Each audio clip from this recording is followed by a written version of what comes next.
YouTube and welcome back to my channel. In today's video, as the title states, we're going to be talking about cleaning the house. And that's because I recently made this crazy discovery, which is that if you want your new home to keep looking new, you actually have to clean it. And I don't mean every once in a while. Even a brand new, relatively small, optimally organized home still needs daily upkeep to keep looking the way you just paid a lot of money for it to look. We've been living in this house for about 9 months now, and I feel like I finally developed this method that really minimizes my effort and maximizes my results, and I wanted to share it with you guys. Your results might differ, but depending on where you live, how big your house is, and how big your family is, but I feel like this routine is a really good starting point, and it's allowed me to only spend max 2 hours cleaning a week, and I think that's pretty good since I'm doing it all by myself. So yeah, with no further ado, I don't want to talk too much, let's get right into my cleaning routine. Virtually every day I wake up and make my bed. People say that it's a great way to start a productive day since it's a quick and simple task to complete. You get it done and feel ready to do the next thing on your to-do list. It's the task that starts you on a roll, and obviously your bedroom will look nicer for it. I think that especially if you live in a smaller space where your bed is probably visible, it's fundamental to make your bed. My bed is from Nova Mobili, and one of my favorite aspects of it is that it has a mechanism which raises the bed to almost chest height, and that makes spreading even easier. It's easier to make a bed that was already made before sleeping in it, so it's a great habit to start. Next on my list of daily chores is dusting. Depending on where you live, you may not have to do this every day. Growing up and living in the middle of the woods in Connecticut, I do not remember growing up with so much dust. But in Milan, where air pollution and particles are a known issue, and especially living on a busy street, the dust builds up very fast, and even skipping a day or two, you'll notice a layer of dust on everything. I'm using a Swiffer because I just happen to have one at the time of cleaning, but honestly, a damp microfiber cloth also works wonders. The microfiber cloth will not only remove dust, but also handprints and other imperfections. Dust from top to bottom to avoid getting dust settled on the places you've already dusted. Tidying is a huge one. Once a day I try to tidy up by putting everything back in its place. The floor may not be clean, there may be dust on some furniture, but if everything is in its spot, it will go a long way in making the house look clean and orderly. If I have downtime during work, since I work from home, I'll tidy then, but I feel like the best time is right before bed. It helps me to unwind, and it allows me to start the day on the right foot the next morning when I wake up and see that the house is already looking clean. This tidying, including dusting, shouldn't take more than 10 to 15 minutes if you do everything else at the same frequency. Putting things back in their place after use is a great habit to have and really speeds up the process even more. Lastly, since I can't avoid using my kitchen and it's very visible, I wipe the counters, induction stove, and table first with a wet microfiber cloth, followed by a dry one. If I want to add some shine, I'll go over this with some glass cleaner.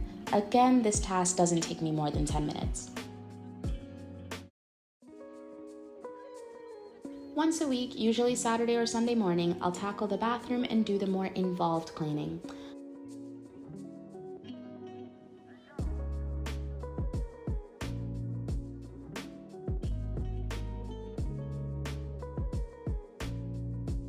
I start with the toilet. I put my cleaner of choice in and let it sit while I clean the other parts of the bathroom. This day in particular, I had put the cleaner in quite a bit before, and so went straight into cleaning the toilet.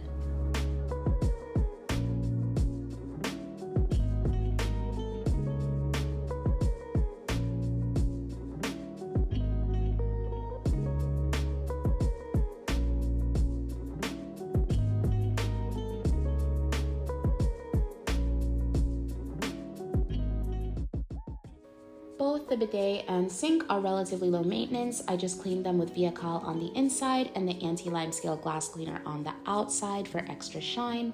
I don't do it every single week, but I do try to wash the soap dispensers and the toothbrush holding cup.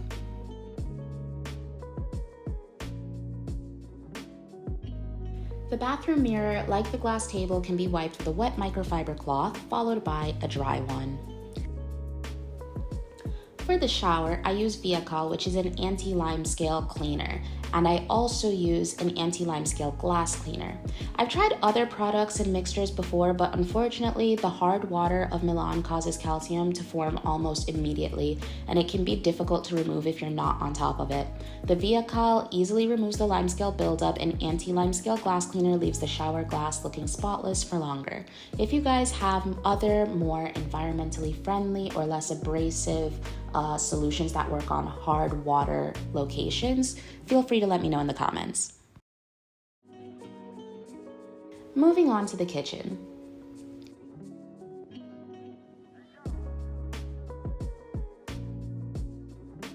My weekly wipe down of the kitchen doesn't vary much from the daily one, honestly. Water and/or glass cleaner can do the trick on counters, cupboards, and appliances.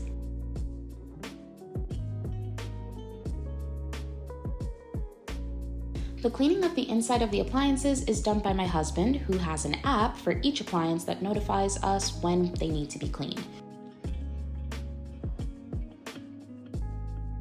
I wash the sink with FinalCut and a microfiber cloth.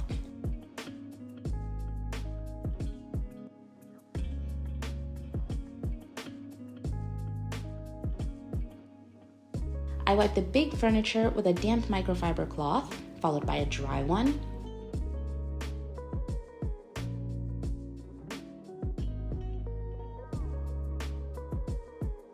And then I vacuum the floors, my rug, and sofa with the appropriate attachments for my vacuum cleaner.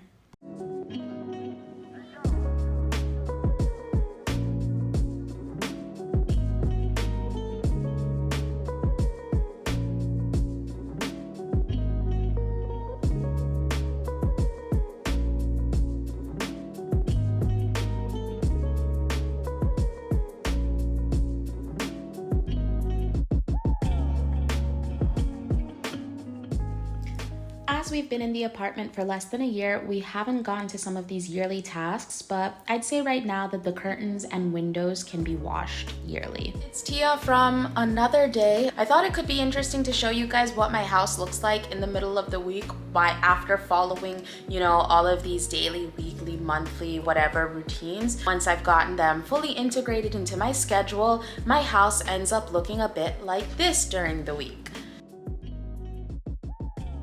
So today is Monday, September 19th. It's 3:16 in the afternoon. So I have tidied up the house a little bit, but I've been working and tidying and working. And that's what the living room kitchen looks like. The bathroom. It's fine, it's lived in, but your house is never going to be perfectly clean all the time if you actually live in it. But at least this isn't very chaotic, and this is, I feel like a normal person would say that this is clean. So yeah, once I have integrated all of these tips and habits, this is what my house looks like on a normal day. But yeah, you guys, that's me. That's my cleaning routine. It's the routine that allows me to minimize clutter and time and effort, and maximize cleanliness, organization, and the time that I get to spend doing the things I love that aren't cleaning. It's what I've been able to come up with, and it's what's working for me. But I'd love to hear about you guys. What's something that you've integrated into your routine that you feel really makes a difference? Leave it down in the comment section down below. I'd love to know. I'm sure everybody else watching would love to know as many tips possible too. And yeah. Thank you guys for watching this video, and I hope that it was helpful. As I always say, be sure to like and subscribe if you haven't already. I talk about a wide range of topics on this channel, as many of you guys already know. And I will see you guys in my next one. Mwah.